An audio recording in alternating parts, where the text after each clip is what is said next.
Have you ever wanted to start your own podcast? I record and publish podcasts on a platform called Spotify for Podcasters, and I absolutely love it. Essentially, you can upload from your phone or computer, and it distributes to every platform that plays podcasts. They support video podcasts, and you can make money on the platform with ads or even podcast subscriptions, something that has made my life so much easier as a podcaster. So if you're interested, I highly recommend you give it a try. You can download the Spotify for Podcast app, or go to spotify.com/podcasters to get started on your podcast today. Welcome to the ChatGPT podcast. I'm your host, Jaden Schaefer. Today on the podcast, we are going to be talking about some breaking AI news and some really cool advancements that are coming out of Microsoft, Google, and some other places. So the first thing that I want to talk about is the fact that Microsoft just recently hosted their Build 2023 conference, and they have gone absolutely ham on integrating and adding new AI features to their current products. We saw something pretty similar to this with Google when they just did their Google I/O recently,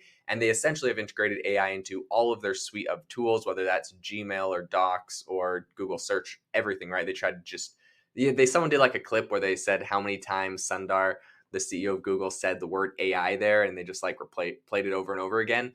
And then I think they superimposed that to their stock price, just like going straight up. So obviously this is the ability to really improve stock prices. Microsoft is seeing this.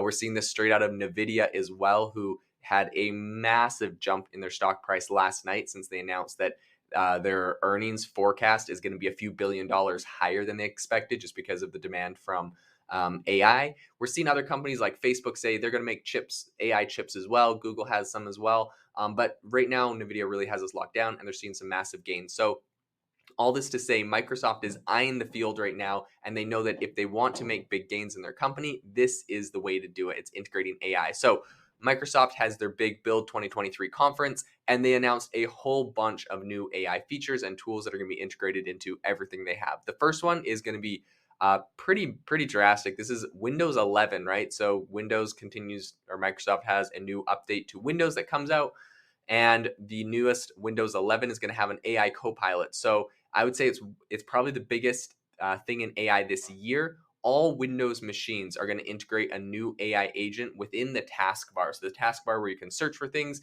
will have an AI agent built right into this. This is massive. In my opinion, this is the equivalent of Google adding it to search. There's so many Windows devices on Earth. You got Windows, Apple, a few Google Chromes, Chromebooks or whatever. But really, like integrating an AI agent into every single Windows computer is going to be massive. And I think between that and Google, like there's no one that will not have heard of and be actively using AI on a daily basis in the next year, essentially. The second thing that they announced is that they're going to have a Bing plugin, which is coming to Windows essentially, and developers can build plugins that work across ChatGPT, Bing, Dynamic 365, Copilot, and also Windows 365 Copilot. So that is going to be really interesting. They also announced Bing browsing. So Bing is going to be the default search engine of ChatGPT. And that is going to allow free browsing for all ChatGPT free users. So this is actually massive in my opinion, right? Google's doing the same thing. But up until now, OpenAI was saying, hey, if you want access to the internet, you're going to have to pay $20 a month and get the premium, ChatGPT experience, the premium account. And so now that this is going to be integrated into the free tier, I mean, it almost has less incentive to upgrade to the paid tier. Obviously, Microsoft is going to lock in because of their $10 billion investment into OpenAI and make sure that Bing is like the default browser. I do think this is massive. I think Bing will see more search traffic from this integration than just from, Bing when it first launched or when it integrated ChatGPT into it being like, hey, look, we're super cool. We have like AI built into our search engine. And Google got really worried about that. I think that's like nothing.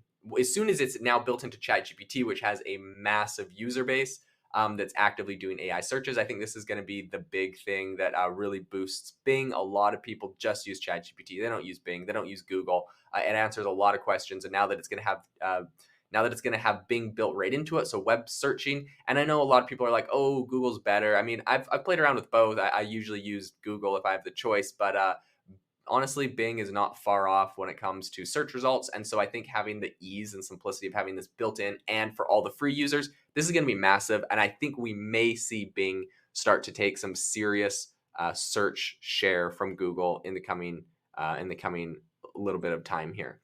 So the other thing they announced is Windows Terminal. So GitHub Copilot is going to start integrating into the Windows Terminal. If you know what that is, it's like on your Windows computer, you can pull up the black screen with all the code. And sometimes when you have to go fix something or partition a hard drive or do something like that, there's a bunch of things you can do. And so they're going to have Copilot, GitHub Copilot, which is something to help coders, integrated right into that. So that will be interesting. They own GitHub, so that's obviously like a no-brainer integration. The other one is AI Hub. So a new section of the Microsoft Store for the best AI experiences built by the developer community and Microsoft. Microsoft, if you don't have a Microsoft computer, they have a store. Apple has the same kind of thing where it's like sort of like plugins or apps on actual devices, not ones you download from the internet, but they have like their own Microsoft store to get apps on your computer. They will be having a special AI section of that. Now, the only caveat to this, because on the one hand it's like, oh, super cool, it's like an AI app store kind of thing. The caveat to this is like I honestly never use this on my Windows devices. I just opt to download things off the internet because it seems like a little bit easier to update and get and to do stuff, and it seems a little clunky getting it over there. It's just, it's like you could just download a program. So I guess some people might do it because they're worried about viruses or something, and if they can get it straight from the Windows Store. I find that not all software companies update their Windows Store listings as fast as they do just like online. And so anyways, for a bunch of reasons, and there's just not everything there, it's not that popular. I think that Windows Store was initially made because Windows was going to do like a phone, and then when that phone flopped, it just kind of like, okay, well, it's still on computers, so some people can still get like the equivalent of a web app, but now it's just like, I don't know. I'm not 100% sure what the big draw to it is. Maybe it's security. So in any case, they have a special AI section of that, so that inevitably is low-hanging fruit for some developers that want low competition, because I don't think there's a lot of stuff on there. And the last thing that they announced is that they have a dev home. So a new developer-friendly dashboard for enhanced productivity for Windows developers is something they've announced. So essentially universal accessibility to AI language models is really quickly coming as Microsoft is rolling out all of these new features and integrating into all of their products. I think we're going to start seeing a lot more use in AI, and especially Bing is going to be a massive winner, having a direct integration to the free tier of ChatGPT.